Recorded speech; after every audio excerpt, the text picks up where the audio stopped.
What's up guys, thank you so much for watching News पाठशाला। I am Arun Tiwari, welcome you all in today's video guys। आज का video thumbnail में आप देख चुके हैं रीडिंग पैसेज या कॉम्प्रिहेंशन जिसको बोलते हैं unseen passage. How to attempt these type of questions in 10th standard और 12th standard, all standard if I talk about 6 to 12 में किसी भी स्टैंडर्ड्स की बात करिए, हर क्लासेस में ये अब अनसीन पैसेजेस आने लगे हैं। Why do student take it too lightly? The reason being that they are knowing that passages are given and we have to just read and respond. ये तो बहुत आसान क्वेश्चन है यार, पढ़ना है और जवाब देना है, इसमें नया क्या रखा हुआ है? वेल ये जो ओवर कॉन्फिडेंस है, that is a good thing if it is a confidence. अगर ये कॉन्फिडेंस है तब तो बहुत अच्छी बात है, but if it leads to over confidence then it may reflect in a very negative way as far as your marks are concern. Well दोस्तों, आज के इस वीडियो में मैं डिस्कस करने वाला हूँ सारे रूल्स और रेगुलेशंस जो आपको ध्यान में रखने हैं जब भी कभी अनसीन पैसेज अटेम्प्ट करें। बहुत लोगों को ये भी डाउट है कि अनसीन पैसेज को अगर हम लास्ट में अटेम्प्ट करें तो क्या प्रॉब्लम है? वेल प्रॉब्लम तो कोई नहीं है, बट मुझे ये लगता है कि if you go in a systematic way तो मुझे लगता है that is a better way of attempting any question paper, but that is up to you. If you ask my suggestion I will definitely suggest you go according to the pattern, section wise जाइए, that is the best way. और क्या चीजें आपको ध्यान में रखनी है जहां से आपके मार्क्स बिल्कुल भी कटे नहीं। 20 मार्क्स का आता है ये 10th स्टैंडर्ड में। First passage of 8 marks and 12 second passage of 12 mark, which is again divided into 8 and 4. So let's not discuss that paper pattern. We are going to discuss only the reading passage, how to attempt the unseen passage and how to find out the question from that passage. Okay, I hope after this video you will be able to do that. आप बहुत आसानी से questions के answers passages में से find out कर पाएंगे। सो बिना टाइम वेस्ट करते हुए चलिए शुरू करते हैं। सो दोस्तों, जैसे कि मैंने कहा रीडिंग पैसेज की बात कर रहा हूं और बहुत आसानी से जो स्टूडेंट इस सेक्शन को ले लेते हैं, अच्छी बात है, पूरा पेपर आप आसानी से लीजिए, बट वो नेगेटिवली आपके मार्क पे इफेक्ट ना करे, इसलिए मैं इस वीडियो को बहुत ध्यान से बना रहा हूं और मैं उम्मीद करता हूं आप भी वीडियो को पूरा देखेंगे, स्किप ना करिए, अदरवाइज उसके रूल्स जो रेगुलेशन जो मैं आपको इंपॉर्टेंट कुछ चीजें बताने वाला हूं वो आपसे मिस हो जाएंगी। So I am requesting you to watch the video till the end. Video के एंड तक डेफिनेटली आपके 5 और 8 मार्क्स के जितने भी पैसेज आते हैं आपके कंफर्म करवा के जाऊंगा, दैट्स फॉर श्योर। ठीक है, अब बात करता हूं मैं कि रीडिंग पैसेज में गलतियां क्या करते हैं स्टूडेंट्स, जहां उनको ध्यान रखना चाहिए। ठीक है, और कुछ चीजें हैं जहां से आप जो कुछ चांसेस है मार्क्स खोने के वो भी, मतलब वो कहते हैं ना थोड़ा बहुत भी जो कसर रह जाती है उसको भी आप पूरा कर देंगे। ठीक है, सो सबसे पहली चीज, क्योंकि इसका नाम ही रीडिंग पैसेज है, रीडिंग कॉम्प्रिहेंशन है, अनसीन पैसेज है, इसलिए हमारे लिए ये चीज बहुत ही इंपॉर्टेंट है, इस चीज को हम समझें कि we have to read everything properly. पढ़ना बहुत जरूरी है। ठीक है, जब तक पढ़ेंगे नहीं तब तक आपको इसका आंसर मिलेगा नहीं। इसलिए एक चीज आप मन में बैठा लीजिए, तन में बैठा लीजिए, माइंड में बैठा लीजिए, जहां बैठाना है वहां बैठा लीजिए, पढ़ना है। अब पढ़ना है तो इसमें एक दो तरीके हैं, एक तो स्मार्ट वर्क वाला, एक तो हार्ड वर्क वाला। हार्ड वर्क वाला करेंगे तो सोचेंगे भाई क्वेश्चन के स्टार्टिंग में लिखा है रीड द पैसेज केयरफुली, तो हम क्या करेंगे, पहले पैसेज को रीड आउट करेंगे पूरा, उसके बाद क्या लिखा होगा, रीड द पैसेज और now after reading the passage answer the following question on the basis of passage. फिर क्या करेंगे आप क्वेश्चन को, एक क्वेश्चन को रीड करेंगे, पूरा पैसेज पढ़ेंगे, फिर आपको कहीं आंसर मिला लिखेंगे, फिर दूसरा क्वेश्चन पढ़ेंगे, फिर पूरा पैसेज पढ़ेंगे, तीसरा क्वेश्चन पढ़ेंगे, फिर से पूरा पैसेज पढ़ेंगे। तो भाई ऐसा नहीं करना है, बोर्ड ने इसके लिए आपको 3 घंटे नहीं दिए हैं, they have given 3 hours for completing paper wisely, अच्छे से कर सकें। तो अब मैं आपको ट्रिक्स बता देता हूं, क्या तरीका है जो बहुत सारे लोगों को नहीं पता है। ठीक है, इस वीडियो में रिवील कर रहा हूं। चलिए, सबसे पहली चीज, कभी भी डायरेक्टली पैसेज को रीड ना करें। वेल बहुत सारे लोग मेरी इस बात से डिसएग्री भी होंगे, ऑफ कोर्स डेमोक्रेसी है, कुछ भी कर सकते, सोच सकते हो, बट अब मैं इसका आपको रीजन देता हूं क्यों। सी, अगर आपने पहले पैसेज पढ़ा और फिर क्वेश्चंस पढ़ रहे हैं, of course there will be benefit, क्योंकि पैसेज पढ़ लिया तो आपको आइडिया है क्वेश्चन का कहां से है। लेकिन आपने अगर पैसेज पढ़ा, then you read the question and then again you go back and read the passage, कि आपको कहां से कहां तक टिक मारना है वो भी तो आपको पढ़ना पड़ेगा ना, क्योंकि आपने पढ़ा तो सिर्फ एक ओवरव्यू लिया था, फिर आपसे प्रॉपर्ली पढ़ना पड़ेगा। इन शॉर्ट आप देखिए, एक क्वेश्चन के आंसर के लिए आपको 2 बार पैसेज पढ़ना पड़ रहा है। और अगर आप ध्यान से देखेंगे तो पैसेज में लिखा, पैराग्राफ में लिखा होता है, first paragraph then line, then second paragraph then line, then third paragraph then line, fourth paragraph then line, ऐसे जितने भी 6-7 पैराग्राफ होते हैं पैराग्राफ वाइज लिखा होता है। तो मेरा कहने का मतलब क्या भैया, कि आपको कभी भी डायरेक्टली पैसेज पे नहीं जाना है, ठीक है। अब ऊपर लिख दिया गया रीड द पैसेज केयरफुली, तो बहुत सीरियसली ना हो जाइए, ध्यान से पहले क्वेश्चन पढ़िए। पहला क्वेश्चन पढ़ा आपने, पैसेज पे जाइए, पैसेज आपने रीड करना स्टार्ट किया। आप ध्यान रखिए आपने क्वेश्चन पढ़ा है। जैसे मैं एक एग्जांपल यहां आपको बताता हूं, where did he find him और फाइंड द ऑथर, ये क्वेश्चन है किसी भी पैसेज के लिए, मान लो कोई जगह का नाम होगा। तो इस क्वेश्चन को पढ़ने के बाद क्या क्लियरली पता चल रहा है कि हमको जगह ढूंढनी है, we have to find out the place. What से क्वेश्चन बना होगा, व्हाट डिड ही गेट, उसे क्या मिला, तो हमें पता चल रहा है we have to search for that, हमको वो वर्ड ढूंढना है, या आंसर में हमको क्या ढूंढना है ये बहुत क्लियर है माइंड में। We are very clear after reading the question कि हमें पैसेज में से फाइंड आउट क्या करना है। तो when you are reading the passage आप फटाफट पढ़ सकते हैं और वहीं पर रुकेंगे तुरंत जहां पर आपको ये मिल जाएगा कि फाइंड आउट क्या करना था क्वेश्चन में। अगर मुझे भैया फाइंड आउट करना है प्लेस का नाम, वेयर डिड ही फाइंड, कहां मिला उसे, तो फिर बाकी की चीजें मेरे लिए मैटर नहीं करती। तो आप पहले ध्यान रखिए, स्टार्टिंग से आप जब स्टार्ट करेंगे, when you read the passage, will go through the passage, you immediately find out the place. 2 से 3 लाइन पढ़ेंगे आपको प्लेस मिलेगी, डेफिनेटली मिलेगी, ठीक है। जैसे प्लेस मिली, ये सब आपको कब करना है, when you have reading time, जब आपका रीडिंग टाइम है तब आपको ये करना है। और जैसे ही आपको मिला, हिंट मिल गया कि यही है, क्योंकि 15 मिनट का रीडिंग टाइम होता है, at that time your invigilator may say you that you are not allowed to mark anything in your paper. Well you have to take it seriously, but इतना मतलब नहीं, थोड़ा बहुत आप ये चीज सोच सकते हैं, आपकी पेंसिल हो या आपका पेन हो, एक छोटा सा डॉट, साइन लैंग्वेज, जैसे पहले के स्टूडेंट्स करते थे ना, पेपर में ओम नमः शिवाय लिख देते थे कि टीचर को पता चल जाए कौन सा है, या साइन बनाते थे ओम का, भगवान पास कराए, वैसा एक वर्ड पे डॉट मार दो।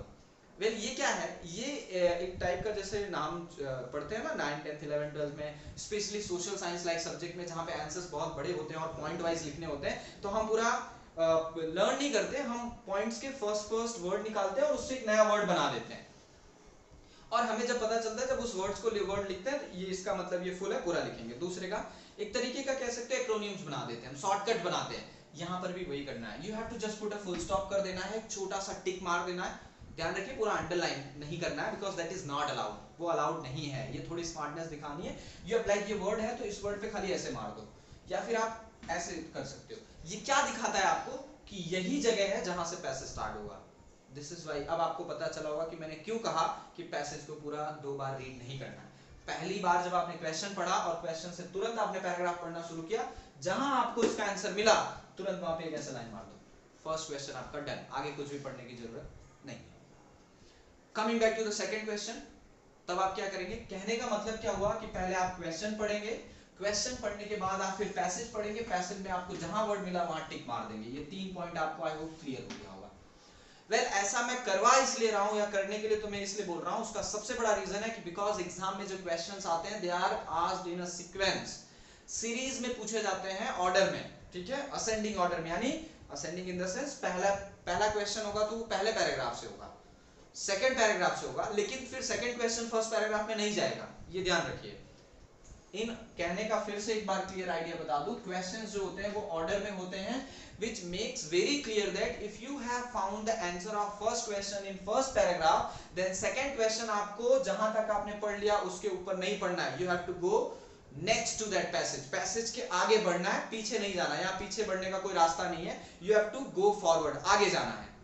तो एक सबसे अच्छी चीज यहाँ हो जाती है कि जितना क्वेश्चंस के आंसर आपने फाइंड आउट किए उतने पैसेज आपको पढ़ने की जरूरत नहीं है, तो एकदम क्लियर हो जाता है। तो इन शॉर्ट आपको स्टार्टिंग में 20 लाइन थी, अगर आपने दो क्वेश्चन के आंसर आपने पिछले 4 लाइन में फाइंड आउट कर ली, तो नेक्स्ट जो क्वेश्चंस हैं उनकी आंसर्स आपको नेक्स्ट 16 लाइन में मिलेंगे, ऊपर की 4 लाइन पढ़ने की जरूरत नहीं है। तो धीरे धीरे आपका कंटेंट कम होता जाएगा और आंसर फाइंड आउट करना आपके लिए बहुत ज्यादा इजी हो जाएगा। ये सबसे बड़ी ट्रिक है जो बहुत लोगों को नहीं पता है कि क्वेश्चंस जो होते हैं वो हमेशा सीक्वेंस में आते हैं और आपको ऐसे पैराग्राफ्स दिए होते हैं, ठीक है, जो लाइन है सीरीज और सीक्वेंस में होते हैं, ठीक है। अब देखो यहाँ पे अंडरलाइन, अब ये मैं इसलिए बता रहा हूँ क्योंकि मान लीजिए पहला पैसेज जो होता है वो 8 मार्क्स का आता है 10 स्टैंडर्ड के लिए, तो उसमें फॉर एग्जांपल 5 क्वेश्चन आंसर्स होते हैं और 2 और 3 क्वेश्चंस ऐसे होते हैं where you have to find out the similar meaning या अपोजिट, सिनोनिम्स या एंटोनिम्स फाइंड आउट करने होते हैं। वेल यहाँ पे प्रॉब्लम ये है, जिन बच्चों को उन वर्ड्स की मीनिंग पता है, जितने टैलेंटेड और स्मार्ट हैं, तो उनके लिए तो प्रॉब्लम नहीं हो, तो पैसेज से फाइंड आउट कर लेंगे। बट जो हमारे आपकी तरह है, जो इनका दिमाग इतना नहीं चलता, वो क्या करेंगे, वो फिर से पूरा पैसेज रीड करेंगे, तो उनका टाइम वहां पर भी वेस्ट होता है। ये सब ट्रिक है टाइम बचाने की और पैसेज को फटाफट 10 से 15 मिनट के अंदर पूरा 20 मार्क्स का खत्म करने की। These are the tricks. आप क्या करेंगे, क्वेश्चन में लिखा होगा find out the word which is nearly matching to this from passage 4। तो आपको भैया क्या करना है, पूरा पढ़ना ही नहीं है। इसीलिए मैं कहता हूं क्वेश्चन पढ़ना बहुत इंपॉर्टेंट होता है। बिना क्वेश्चन पढ़े आपने सिर्फ देखा find out the word which means this, पूरा पढ़ना शुरू कर दिया रामायण की तरह। Don't do that. आगे क्वेश्चन पढ़ो, लिखा हुआ होगा कि फ्रॉम पैसेज 2 और पैसेज 3। तो अगर बोल दिया पैसेज 3 में फाइंड आउट करना है, then why to look for 1 2 and all others, go for 3 directly. Third passage 6 line का, 7 लाइन का, 2 लाइन का, 3 लाइन का, 4 लाइन का, डजंट मैटर। तो while reading the passage make sure that all the unseen words and new words, जो नए words हैं, unseen word हैं, जो जनरली आपको नहीं देखने को मिलते या नहीं बोलने को सुनने को मिलते हैं, वो वर्ड्स को ध्यान में रखो। क्योंकि 99.9% केसेस में ऐसा होता है कि वही वर्ड सिनोनिम्स और एंटोनिम्स निकल के आते हैं। ये प्रीवियस 10 ईयर के सीबीएसई के क्वेश्चंस पेपर रीड करने के बाद मैं आपको बता रहा हूँ। I am not saying like कि हवा में तीर मार रहा हूँ। आप पिछले 10 साल के क्वेश्चन पेपर उठा लीजिए सीबीएसई के, जितने भी सिनोनिम्स और एंटोनिम्स पूछे गए हैं, जरा उनको उनके आंसर देखिए। आपको हमेशा पैसेज का जो सबसे कह सकते हैं अनकॉमन वर्ड होगा, जो जनरली यूज नहीं होता कम्युनिकेटिव पार्ट में, वही आंसर निकलता है। ठीक है, ये कुछ तरीका है बहुत आसानी से जो मार्क्स है उसको ना जाने देना। आप लोग क्या करते हो, लिख के आ जाते हो, आपको लगता है सही लिखा है, बट आप बहुत आसानी से अपने मार्क्स दे रहे हो, यानी लूज कर रहे हो, जो कि मैं नहीं चाहता आप करो। दैट इज द रीजन मैं आपको बता रहा हूं ये ट्रिक। पहली ट्रिक आपको ध्यान रखनी है कि you have to read the passage, passage को ध्यान से पढ़ना है। उससे भी पहले you have to read the question first. आपने क्वेश्चन पढ़ा, उसके बाद आप पैसेज में गए। जैसे ही आपने पैसेज पढ़ना स्टार्ट किया, look for the thing which is required in the question, don't look for any extra. कहानी क्या है, क्या लिखा, उससे हमको फर्क नहीं पड़ रहा है, क्या लिखा हुआ है वो उनका कंसर्न है। We have to find out the thing which is asked in the question. Question में क्या पूछा है, व्हाट, वेयर, व्हाई, व्हेन, जो कुछ से भी क्वेश्चन बना है वो सर्च करो पैराग्राफ में। जैसे ही मिले कोई एक साइन अपनी लाइन पकड़ के रखो, टिक मार दो। तो जब आंसर लिखना शुरू करो, जैसे बेल बजे, तुरंत go for their and immediately start writing. पहली ट्रिक एकदम जहर। फिर दूसरी ट्रिक क्या कहती है एकदम, कि क्वेश्चन सीक्वेंस में है, जितने क्वेश्चन के आंसर जहां तक आपने फाइंड आउट कर लिए, don't look for that passage, उतना ऊपर का मत पढ़ो, नीचे की बात करो। यानी अगर आपने पहले 4 क्वेश्चन 3 पैराग्राफ में से फाइंड आउट कर लिए, तो नेक्स्ट 4 का क्वेश्चन फॉर श्योर वो ना बाकी के 3-4 पैराग्राफ में ही होंगे, ऊपर जाने की जरूरत नहीं है। थर्ड ट्रिक और very important, while reading the passage always underline and tick mark the unseen and uncommon word जो generally use नहीं होते, क्योंकि वही आपके synonyms और antonyms होंगे। फोर्थ ट्रिक जो बहुत इंपॉर्टेंट है, जिसकी वजह से क्वेश्चन आंसर्स में मार्क जाते हैं, आपको मिल तो गया कि यहां से आंसर है, लेकिन सबसे इंपॉर्टेंट चीज आंसर बनाना कैसे। जैसे यहां मैंने कहा वेयर डिड ही फाइंड, तो जब इसका आप आंसर लिखेंगे तो क्लियरली आप लिखेंगे ही फाइंड का फाउंड होगा। अब कितने लोग पूछेंगे कि सर फाइंड का फाउंड क्यों किया, क्योंकि भैया ये सिंपल पास्ट टेंस है, और सिंपल पास्ट टेंस का जब इंट्रोगेटिव से आप अफर्मेटिव बनाएंगे तो इस डिड को वर्ब के साथ ऐड करेंगे। तो ग्रामर का रूल क्या कहता है कि did plus V1 is equal to second form of the verb. So जब आप आंसर लिखेंगे तो फाइंड फाउंड हो जाएगा, गेट गॉट हो जाएगा, ठीक है, रिसीव रिसीव्ड हो जाएगा, व्हिच मींस दैट। और अगर प्रेजेंट है, अगर मान लीजिए यही चीज डिड की जगह पे डज होती, ठीक है, और जब इसका आप आंसर करते तो यहाँ पे फाउंड की जगह पे फाइंड्स हो जाता।